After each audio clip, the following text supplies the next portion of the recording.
কর্মসূচির প্রথম দিনে রাজধানী সহ সারা দেশে বিক্ষোভ ও গণসমাবেশের ডাক দিয়েছেন আন্দোলনকারীরা।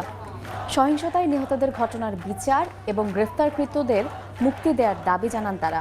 একই সঙ্গে ২৪ ঘন্টার মধ্যে দেশের সব বিশ্ববিদ্যালয়ের ক্যাম্পাস ও হল খুলে দিতে সরকারকে আলটিমেটাম দিয়েছেন সমন্বয়করা।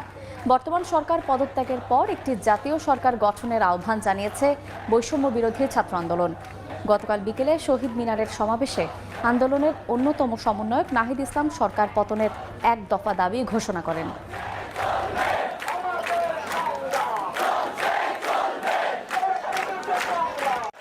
সকল জেলায় জেলায় পাড়ায় মহল্লায় আপনারা বিক্ষোভে নেমে আসুন এবং গণ অবস্থান তৈরি করুন। আমরা অতি শীঘ্রই মার্চ টু ঢাকা ঘোষণা করব। শুধু শেখ হাসিনাকে পদত্যাগ করলেই হবে না, এই যে খুন, লুটপাট, দুর্নীতি এই দেশে হয়েছে তার বিচার হতে হবে। আমরা পদত্যাগ দিয়ে তাকে কোনো এক্সিট দিতে চাই না।